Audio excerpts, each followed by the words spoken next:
بسم اللہ الرحمن الرحیم۔ السلام علیکم ناظرین، میں ہوں آپ کا میزبان فرحان اور آپ دیکھ رہے ہیں پروگرام ایک دن کی بات۔ ناظرین کرام، جیسا کہ ہم آپ کے ساتھ تاریخی معلوماتی ویڈیو شیئر کر رہے ہیں، اسی طرح آج واقعہ ہم آپ کے ساتھ شیئر کریں گے ہلاکو خان کے بارے میں۔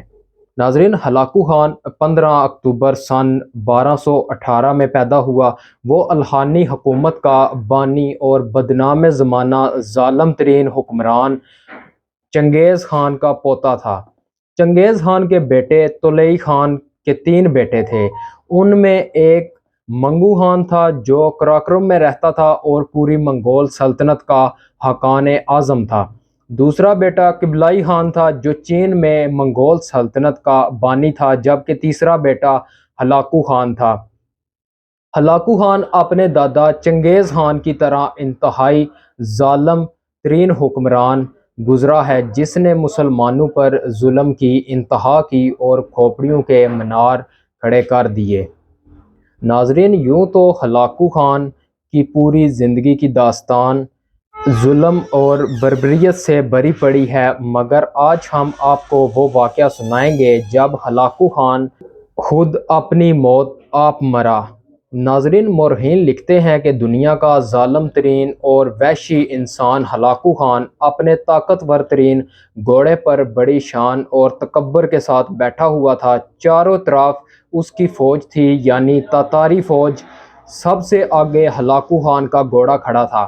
ہلاکو خان کے سامنے قیدی مسلمان پیش کیے گئے جو 3 صفوں پر مشتمل تھے۔ ہلاکو خان نے فوراً حکم دیا کہ سب کے سر قلم کر دیے جائیں اور خود گھوڑے پر بیٹھ کر تماشا دیکھنے لگا۔ ہلاکو خان کے ہاتھ میں ایک چھڑی تھی جسے اچھال کر وہ کھیل رہا تھا اور مسلمانوں کے قتل عام کا تماشا دیکھ رہا تھا۔ ناظرین، پھر یوں ہوا کہ ہلاکو خان کے وحشی جلاد مسلمانوں کی گردنیں کاٹ رہے تھے تو ان میں ہلاکو خان کی نظر ایک ضعیف مسلمان بزرگ پر پڑی جو خوف سے کانپ رہا تھا۔ جب اس بوڑھے کی باری آنے لگتی تو بزرگ ایک صف سے دوسری صف میں جا کر کھڑا ہو جاتا۔ جب دوسری صف میں مسلمانوں کی گردنیں کاٹ دی گئیں، اس بزرگ کی باری آنے لگی تو وہ بھاگ کر تیسری صف کے آخر پر جا کھڑا ہوا اور اسی طرح تمام مسلمانوں کو قتل کر دیا گیا۔ اور اس بوڑھے جو آخر میں جا کھڑا ہوا، اس کی طرف ہلاکو خان کی نظر گئی۔ ہلاکو خان نے دیکھتے ہوئے جلاد کی طرف دیکھا جس کی تلوار اس بزرگ تک پہنچنے والی تھی، تو ہلاکو خان کی آواز آئی، رک جاؤ، اور وہ رک گیا۔ ہلاکو خان اس ضعیف مسلمان بزرگ سے پوچھنے لگا، تم کیا سمجھتے تھے کہ میں بچ جاؤں گا؟ بتاؤ، پہلی صف سے بھاگ کر دوسری صف اور پھر تیسری صف میں کیوں گئے؟ بوڑھا بزرگ کانپنے لگا اور کہنے لگا کہ مجھے موت سے اس وقت بہت ڈر لگ رہا ہے۔ ہلاکو خان نے کہکا لگایا اور کہنے لگا، کون ہے جو تجھے آج مجھ سے بچا سکتا ہے؟ اچانک بوڑھے بزرگ نے آسمان کی طرف دیکھا اور کہنے لگا، وہی خدائے بزرگ و برتر اللہ رب العزت مجھے بچا سکتا ہے۔ یہ کہنا تھا کہ ہلاکو خان نے غرور اور تکبر کے ساتھ چھڑی کو آسمان کی طرف پھینکا اور واپس آتی چھڑی کو پکڑنے کی کوشش کی، جس میں وہ ناکام ہو گیا، اور اس نے کوشش کی کہ چھڑی کو زمین سے اٹھا لوں، لیکن وہاں سے بھی وہ ناکام ہو گیا، جس کے باعث اس کا ایک پاؤں رکاب سے نکل گیا، جبکہ دوسرا پاؤں اس کا رکاب میں ہی پھنسا رہ گیا، جس کی بنا پر گھوڑے نے دوڑ لگانا شروع کر دی۔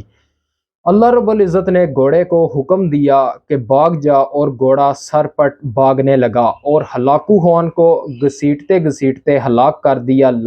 ہلاکو خان اس کی وجہ سے لہو لہان ہو گیا اور اس کی روح چند منٹوں میں اس کے تکبر برے وجود کو چھوڑ کر جہنم رسید ہو گئی۔ اگرچہ اس واقعے پر تمام مورخین متفق نہیں ہیں، مگر یہ دنیا کے ظالم ترین حکمرانوں کے لیے نشان عبرت ہے کہ مسلمان کی ایک آسمان چیر کر خدائے واحد کی بارگاہ میں جاتی ہے، اور پھر پروردگار عالم تو بہترین تدبیر فرمانے والا ہے۔ اسی نے طاقتور ہاتھی والوں کو معصوم آبا بلو کے ذریعے اور اسی نے خدائی کا دعوے دار نمرود پر کم تر مچھر مسلط کیے۔ اپنے میزبان کو اجازت دیجیے، اللہ حافظ۔